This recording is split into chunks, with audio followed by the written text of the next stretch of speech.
guys, my name is Chelsea and welcome to my channel. Today I'm going to talk about all the concerts I've been to.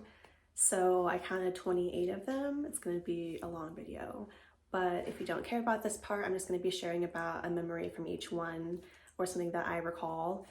And if you don't care about this part, you can just go ahead and skip to how much I spent on all these concerts. So I will leave that timestamp as well. And let's go ahead and get started. Okay, the first concert I ever went to was with my sister Charlie. She's a middle sister. And we saw the TRL tour together in 2001. This is September 9th. Now this is pre-social media, so I don't really know how much we spent on tickets or anything, but I do remember Destiny's Child. But the lineup also included Nelly, 3LW, Ludacris, and the Saint Lunatics. Nelly and the Saint Lunatics, and then Ludacris, and City High, and Jessica Simpson. So that's a pretty good lineup, if I do say so myself.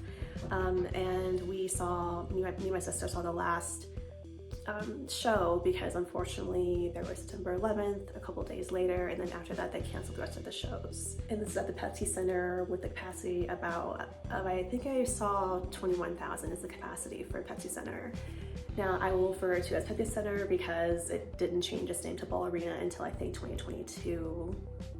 So yeah, we'll call it Pepsi Center for now. And next up was Britney Spears. I saw her for her Onyx tour with my mom, and I really remember this concert being very theatrical. There was a lot of acrobatics, there was a lot of aerial stuff, and I not unfortunately, but I read her book and she talked about how unfortunate it was because on this tour, this was like the start of the whole conservatorship coming up, and she was just like at a really low point in her life. So it kind of makes me sad that I saw her and she was like going through a really hard time. But it was a really great concert. Oh, and apparently her opener was Khalees, but I don't remember Khalees that much. But I mean, I saw on Wikipedia like the concert list, so I think that I can just go by that information. Next up is Miss Kelly Clarkson. So this is at Tinley Park in Illinois, which is an outdoor venue. And all I remember is that me and my mom and my sister were like in an argument about something. I don't even know what it was anymore. But we went to the concert and we were just all really pissed at each other. And then it started raining. And it was, like I said, an outdoor venue. So it just like made the day so much worse. But Kelly was amazing. She's such like a talented artist and she was really amazing live. Yeah, that's what I remember most about that concert, unfortunately. And next up we have Justin Timberlake. I saw him on my birthday, which was really dope. So March 13th, and it was 2007 at the Allstate Arena in Illinois. I remember this concert in particular because it was like in the round, so the stage was like in the center, and then all the stands were surrounding the stage. And it was really cool because I hadn't seen anything like that before, like in that massive of a space, you know? That was really dope. And Pink was the opener, and then Timbaland was also brought out at some songs, which I wasn't expecting that. We knew that Pink was gonna be the opener. And she had this really cool aerial show, like she hung from this ribbon from the ceiling, and she like was doing all these flips and stuff, and then she got a wedgie and then she picked it on stage, and that's what I remember about that. But Justin Timberlake is a really great performer live. Justin Timberlake was like my first crush growing up too, so it was like really surreal to see him in person. I had him on my bedroom wall, I'm pretty sure, at some point, like most of us gals. After that was Lady Gaga. This was January 10th, 2010 at the Pepsi Center. I remember being really high up, like we could not see her that well, but she did have two huge screens so we could like watch the screens, you know, which was really helpful. And for like 30 minutes before the show started, she just played Michael Jackson songs, which I was very into. But she is such a star, like her stage presence is really great, and she just felt very personal to everybody, and you could really tell like how connected she is with her fan base, which was really beautiful to see live. And her opener is Jason Derulo, just pretty cool. And I also saw Jason Derulo in college at the University of Kentucky. And I also saw Drake, but we'll get to that later. Next up is John Mayer for his Battle Studies tour. This is one of my favorite albums, I think, by him. I also really like Continuum. I did a video of my 10 albums that define me, so if you guys want to check that out, I will leave that in the description box as well. But yeah, so I saw him at Pepsi Center. This is March 23rd, 2010, I believe. Yeah, 2010. And he had Michael Franti in the Spearhead for his opener, which was I had not heard of them until up until that point in time, which was really cool. And they went out into the state, like out into the crowd. They like did like a little like a conga line, I guess, and they had people from the crowd come and join, which was really fun to watch. And they're just really fun to listen to. They're really, really good performers. And Michael Franti has like so much energy. He's like a really big kid, which was really cool to watch. And like all of the performers looked like they were just really happy to be there, which was really, I just like felt the energy, you know, and it was really, I don't know, it was really dope. John Mayer is a very good guitarist, which I did not really realize until that concert. He had a double neck, I think it's called. Like it had like 2 fingerboards. He was like playing that, and he like brought the guitar behind his head. He was like playing it on the ground. He was like showing off, you know? But it was really fantastic to see. And I just love that album so much, and watching it live was just like an otherworldly experience. We were actually pretty close to the stage too, so yeah, definitely one of my top 5 concerts of all time. And then in between 2010 and 2014, I didn't really see a lot, but I did mention Jason Derulo, and I also saw Drake live at University of Kentucky. I saw Drake for like $15, which unheard of. Maybe a little bit more than that, but it was like definitely under like $20, I would say. But yeah, I saw him live, and when Drake was performing, he's like really into UK basketball, like a lot of people are in Kentucky, and he brought the entire basketball team on stage, which was so cool. This is like the time of Anthony Joshua, you know, Bow to the Brow. I'm not a huge basketball fan, but you just like pick these things up, you know, like as you go to UK. But anyway, so yeah, so that was in between those 4 years. And then in 2014, I was in Korea teaching English at the time, and I saw Psy at the KPSO Dome in Korea. It's like the Olympic Stadium, and that was December 20th. Now, I cannot remember for the life of me who I went with, but I definitely know I went with somebody at the time. But what I remember a lot about this concert is his energy. Like, that dude was jumping around everywhere, just like, I mean, I was like fascinated. I was like, and he was doing this for hours. Like, he was also doing a bunch of covers, and I was like, damn, like, I don't know where this is coming from. It was like really cool to watch. But I remember also the merch, because they had Post-it notes with his face on it, and they had like souvenir towels and stuff, which I had never seen at any concert before. And it was a very clean stadium. Like, I didn't see trash on the floor. It was like a really great overall experience. And the speakers were so loud. I feel like they must have been they're right behind us, because I felt them like pushing my body forward. Like, it was just such an experience, like physically as well. It was a trip. And then in 2016, I was studying in Leeds, and I went and saw Rihanna at Manchester at Old Trafford Stadium. This was June of 2016. And she also brought Drake on stage, which was a surprise. I don't think anyone was expecting him, but he was there. I remember her opening set. She had this really long walkway. It was a white walkway, and she came up and walked on it, and she had this robe on, and it was just like the perfect entrance for a concert. And it was just such an amazing time. And it did rain a little bit, like a drizzle, but not too bad. It kind of went away. We had ponchos, thank goodness. But I can't remember how much I paid for it, because I remember sitting with my friend that I went with, and we were talking about it in person. I don't think any of us wrote, or maybe she was writing and I wasn't writing anything down, but I could not find how much this concert ticket cost. But bless her, it was, again, top 5. All right, next up we have Marion Hill. This is my first concert I ever went to solo. Started going to concerts solo because I had tickets for Bruno Mars a few years before, and I was gonna go with this girl, but she had other plans or whatever, so she backed out, and then I didn't have anyone to go with, and I was too afraid to go by myself. So after that point, I was like, okay, I'm just gonna go by myself, because I don't want to wait on anybody to go with, you know, it's just gives me anxiety. I don't want to miss out on anything, because I don't want to go alone, you know? Anyway, so I saw Marion Hill for the first time by myself, and this also kicked off a year of me going to one live event every month. I did that for 12 months. That was an expensive year, but very, very worth it. And I saw a lot of really good live events that were not expensive, so I might do a video on that too. But this was June of 2017. Their opener was Opia, which I haven't heard before until that concert. This was at the Ogden Theater, and the capacity is 1,600 for that. And it was very intimate. They had these screens behind them, and they were shadow projections. and then they came out in front of the screens and then started their set.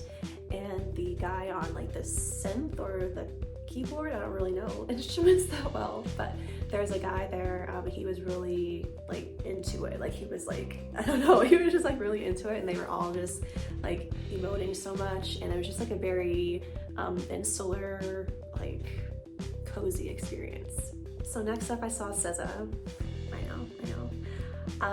And I'm pretty sure we made eye contact. I mean, I'm sure everybody says that, but I was like, I feel like we made eye contact at one point. She was ethereal and goddess-like and beautiful, and she's just so good live. Like it just felt like we were at like a Hollywood party, you know? Like she was like on stage just like doing her thing, and we're all just like in awe of her. That's what it felt like. But I love this concert because there was this guy that I was standing next to, and we talked about our top 3 SZA songs, and I was like, wow, like I wanted that conversation to happen so many other times in my life, and then actually have it at SZA concert, and I was like, wow, it's like really exciting. But I said Drew Barrymore, Prom, and Go Gina. I love those. Especially Go Gina is like a good song to play before you go out somewhere. Not that I do that, but anyway. But yeah, her concert ticket was only $57. Yeah, got in on the ground level there. Saw her at the Gothic Theater, and that capacity is 1,100. So very intimate space, you can imagine that. And I was also standing, and I got there really early, so I was like maybe 10 rows back, like if you could make rows, but not really. And her opener was Raven Lenae, who I had heard of before, but she also had Smino or Smino, which I had not heard of before, and I don't remember the openers that much, to be honest with you. It was a few years ago.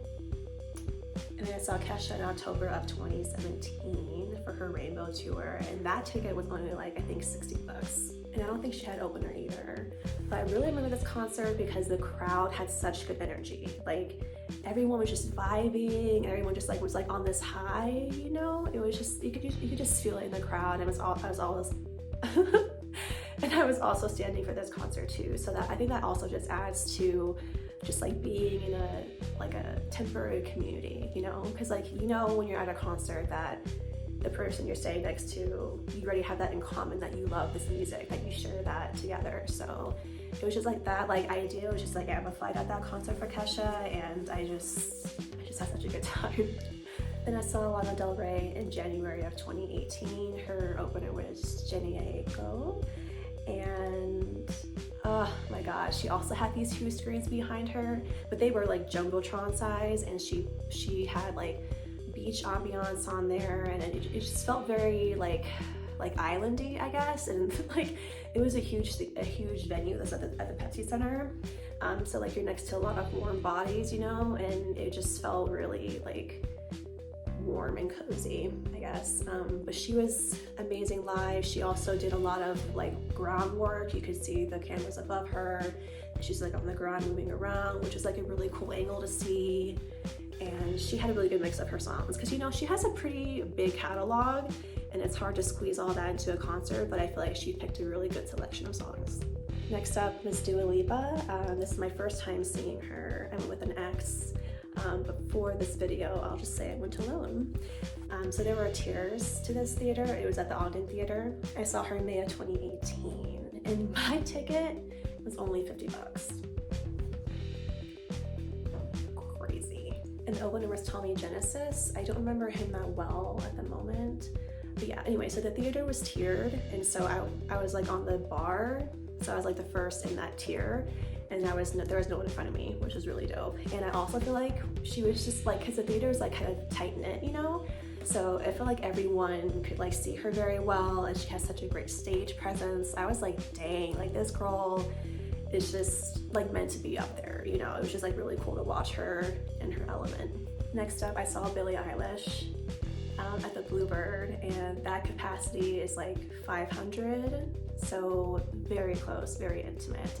But at that time, she didn't have a whole lot of songs out, so her concert was pretty short, right? I remember this lady came like 45 minutes into the concert, and it was pretty much wrapping up. And she's like, oh my God, I'm so excited to be here. And then this guy next to her was like, oh, she's like wrapping it up now, you know? And I was like, dang, that sucks. But this ticket was only $30. $30 to see Billie Eilish. insanity. This is the one I'm probably most proud of. But yeah, she was really great live. Also a lot of energy, very similar to Sai as well, like just jumping around. When she sings, it just seems like she's in a trance, you know, like she's very much in her own world. And so to be on the outside looking at that was just very like, I feel like I was like watching her in like a private moment. It felt almost like invasive at some points. Yeah, to be that young and to have that sort of presence on stage is really cool to see. Next up was Janelle Monáe. This is in April of 2018. I went by myself as well. And I saw the Paramount Theater for about $70. I was in like high up in the balcony and I felt weird. Like I wanted to stand up and sing and like, you know, like dance along and stuff, but people behind me, I didn't want to obstruct their view, you know? But also I feel like the crowd at that concert, like the energy was very off. Like people weren't really dancing, people weren't really grooving. I felt kind of bad. I was like, damn, Janelle, like, I'm sorry that we're giving you this experience. I like listened to her in my room and stuff, you know, like I'm dancing around, but I was like, damn, no one is into this? That kind of sucks. But this is for her Dirty Computer tour, and she was so fantastic. I mean, God, like she has like such beautiful skin, and I really love I really love her style. It's not really my style, but I just love how much it is her and like how authentic it is to her. And it was really dope to see like all her costumes that she had and her dancers, and like she had a tiered stage so you could see all the dancers and all of the artists were highlighted, and I just thought that was really cool. Next up is Bishop Briggs. I saw her in May of 2018 at Ogden, and her opener was Matt Mason, who I hadn't heard of until that concert, and he is so good. Like I really love Cringe is really good. I just think he's really like worth a listen to, I would say.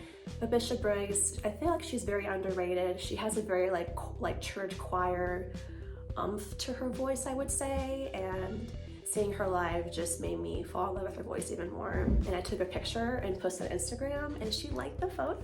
I was like, oh, it was so cool. Like that moment I was like screaming. I was like, woo! And next up was my first ever festival. I went to Electric Forest in Rothbury, Michigan. My first time ever in Michigan, and I went with my ex, and it was really cool though, because we had this really big tent, but it was uncomfortable because underneath you could feel the groundhogs, or hopefully they were groundhogs, burrowing under our tent, so I could feel them moving, so that freaked me out.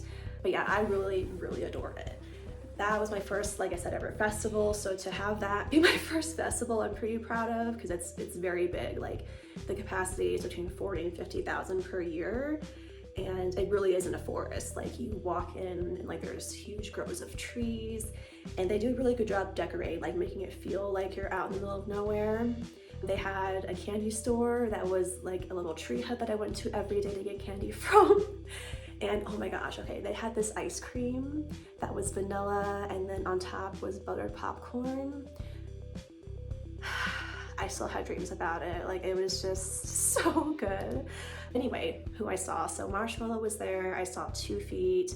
Bishop Briggs was there again, so I saw her for a second time. Base Nectar and String Cheese Incident. This is the first time I really remember being like absorbing the music. Like it was to the point where I couldn't discern what was my heartbeat and what was the beat of the music. Like it drowned it out, and that was such a like ethereal, not ethereal, but like out of body experience. Like I felt like I was levitating. That was really bizarre, but also very cool. And they had a bunch of different trees with nymphs with nymph fairies inside, and I wore some really cool outfits I was really excited about, looking forward to wearing. And I like walked on a tightrope for my first time, or like a slack line for my first time. That was pretty cool. Yeah, everyone was just like really friendly and smiley. I'm sure you know why they were always smiley. And it was just a really cool first time experience. And there's a cute little town called Whitehall nearby, and our tent was on the edge of the line, so we could get in our car and go, which was really convenient too. And it was like a really cute town. They had this lake that you could go and sit by, and they had like a cute hot dog stand, just stuff like that. It felt very like Americana. And then I saw Kendrick Lamar July of 2018 with my sister Ivy. She's also a big fan of his. And his opener was Travis Scott. He was on this really big bird. It was like a bird platform, but it was suspended in the air by these wires, and it started moving at one point. It was like very unstable, and he was trying to yell to the stagehands to make it more stable so that he could still continue. But yeah, it was just very wobbly, so I remember him yelling at them about that. And there was a huge cloud of smoke in the air at Pepsi Center. Kendrick is so good live. During Humble, he just put the mic up to the crowd, to us, and we all rapped along with it. And it was a really cool moment because it looked like he was like sort of taken aback by it, or he was just like very in the moment, you know? So it was really cool to watch that. But yeah, so we were like rapping along to that, and it was just a really good concert. I haven't been to a rap concert in such a long time, I feel. I really adore those. They're like my favorite to go to. And then I saw Panic! At the Disco in August of 2018, and Hayley Kiyoko was his opener. She was also very beautiful to watch live. She was also very connected to the crowd, but also to herself. I just felt like I was in her like childhood bedroom with her. We were all just like hanging out, you know? It felt like really like cute girly, I guess. We had Panic! At the Disco. Brandon Urie's voice is out of this world. I'm pretty sure he's an alien. But I really wish I would have seen him in red and kinky boots. That would have been such a cool show to see. But anyway, I love his voice, and he played on a piano suspended in the air, and it was like going over the crowd, and I was like, please don't come over my head. Like, I don't want you to be over here, just like stay over there. But that was really cool to see, and it was such a huge crowd. And the girl behind me was screaming so loud, like it really like hurt my ear, because the chairs were right next to each other. You know, like you're not really that far from each other, which is fine. Like, you know, it's her concert experience too. But my ear like really hurt after that concert. It was really hard to hear after that. And then I saw Lauryn Hill at Redbox with my sister Ivy. She's a huge Lauryn Hill fan, as am I. This was for the anniversary of Miseducation of Lauryn Hill. Lauryn Hill was recovering from a cold at the time, so I attribute her voice to that, but her voice was not really as strong as I've heard in like watching her past live events, you know, just like on YouTube or whatever. She had a really good DJ before. Like that DJ played such good music. Like it was amazing. That's where part like an hour. Oh yeah, because she was late. She was like an hour and a half late. It was a Wednesday night. People have work, you know? So that wasn't really cool. Like I understand like she has her reasons, but yeah, I just didn't really vibe with that. But we were really close to the front of the stage, and I really liked watching the sign language person. Like she was getting into it, and I was like, wow, like what a cool job. Like what a cool thing to do, just like for funsies, you know? Next up is Childish Gambino, and this is his last tour ever. And Denver was his last stop on this tour, so I saw his last show ever, which I'm pretty happy about. I also saw him by myself in Denver, but I had a really good time. Like I didn't feel alone, and I was very high up. Again, I couldn't really see him that well, but his set was pretty simple. I don't even think he had any props or anything. I remember him just like sitting on a chair or like just like walking back and forth on stage. So that was really nice how simple and clean that looked. Vince Staples was his opener, and I hadn't really heard much of him before that point, but he was really good live, and he was kind of like a comedian. He told a few good jokes, but people weren't really laughing for some reason, but I thought he was funny. But yeah, that was pretty cool to see him live, because I think after this is like when he was like really ascending, you know, like when like he was like more known, I would say. Wow, we're almost done, you guys. We only have one. Oh my gosh, I've been talking for so long. It's been like 30 minutes for this video. We're almost there. Next up is Christina Aguilera. This was for her Liberation tour. Now, okay, I love me some Christina Aguilera, right? And I was on the what's it called? Like the general admission, but I had a seat, okay? And she was beautiful. Like she's a great singer, of course, but she had a section where she only sampled her songs. I'm like, girl, I came to hear the whole thing. You know, I came to hear you belt it to the whole thing, you know?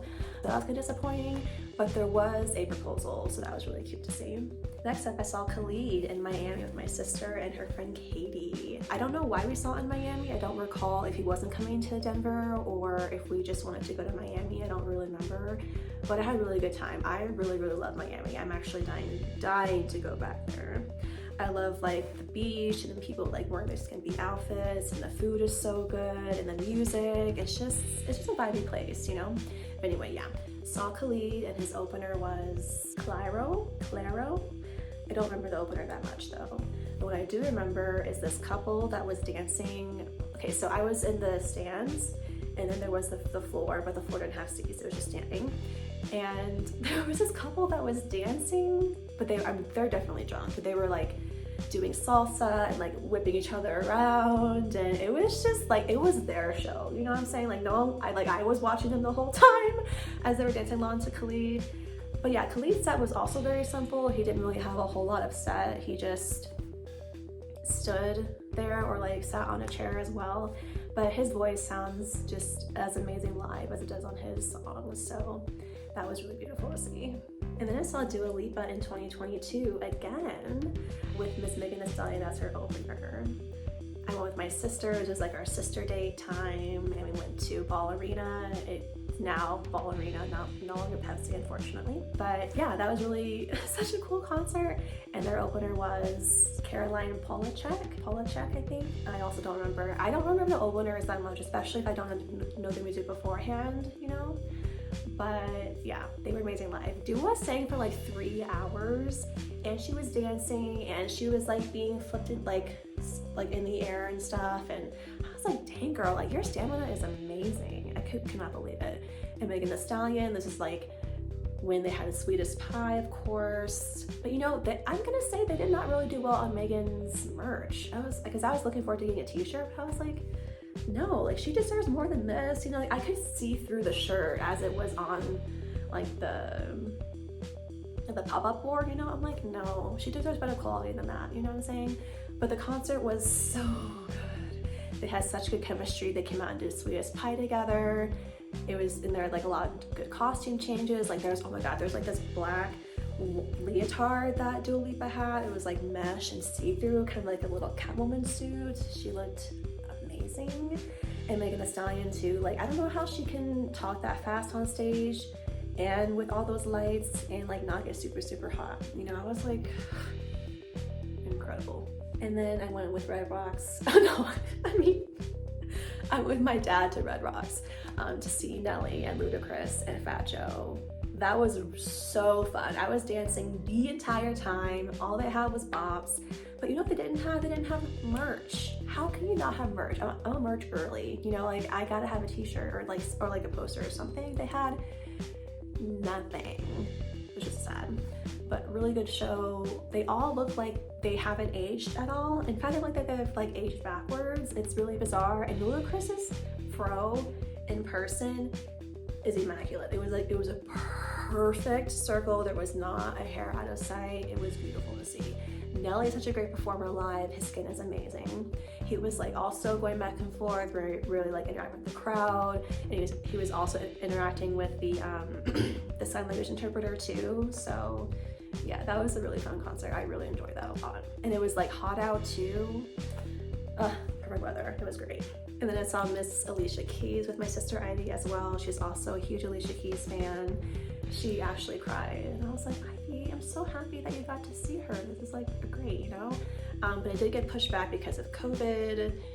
So we saw her at Belco Theater. Yeah, I don't like that venue at all. I feel like it feels like a work conference, and Alicia Keys is not work conference music, you know? I thought she'd be at Red Rocks, but yeah, so that was like, I didn't like that. But she did have a section where she played her electric keyboard and then her acoustic keyboard. She played her keyboard and then she played her piano like next to each other while the song was going. So that was really cool to see that back and forth. But her voice is immaculate live. She has not like wavered in her voice at all. It sounds so pristine. She did all of her hits. It was really, really perfect. And then I saw Snow the Product with my sister. Now, I did not know how many songs that she had out. I was not aware of that at all. And the song that I did know, she didn't do. So I was just like, I don't know, like it was fun, but it was also kind of weird because she came out, well, it wasn't weird, but she just like came out and was yelling at the tech guys because like I guess her earpiece was off, but she was like cursing at them. And I was like, I get it, like she's serious about her work, you know, but it was just like weird because I hadn't seen her perform before, and that was like the first thing that she did, so I had that in my head most of the concert. But she is really good live, and even though her lyrics are very fast, I could hear everything she was saying, so that it takes a lot of time, like the intention and the like intonation that she had to, you know, perfect, or maybe like she had that already, I don't know, but yeah, that was fun. And then my most recent concert, and at the end of this video, is Miss Doja Cat. Yeah, Doja Cat, amazing. I am a huge Doja Cat fan ever since like her TikTok days, or she's still on TikTok, I'm sure, but since her TikTok days, I just adore her as an artist, and she was just amazing live. Again, like my top 5 probably. I probably named more than 5 in my top 5 at this point, but I'm just really happy about like all the concerts I've been to, and it's just like really cool to look back and see all of this and see it in a timeline like this, you know, these memories that I have. It's just really dope. Anyway, yeah, Doja Cat, she's my most recent concert, and I went by myself. It was really funny because I was like above this balcony, and there was like a row of like 5 people there basically, and they were all, I saw like them become friends as the concert went along, like laughing and joking with each other. I was just like watching friendship happen. It was just like warmed my heart to see that in action, you know. But yeah, I love Doja Cat. She was amazing live, and who knows what my next concert will be. I've thought about just Jesse McCartney, but I don't think I would stand for him, like physically stand out for him. I was also thinking Avril Lavigne, but she's going to Vegas. I don't know, she could be an option, but I haven't actually bought tickets to anything yet, so. But yeah, for the grand total of the money I spent on these 28 concerts is $2,794, which isn't bad. I think that adds up to like maybe $100 a year since I've started going to concerts. Worth it. Anyway, thank you for watching, and I will see you guys in the next video. Have the rest of your day. Bye.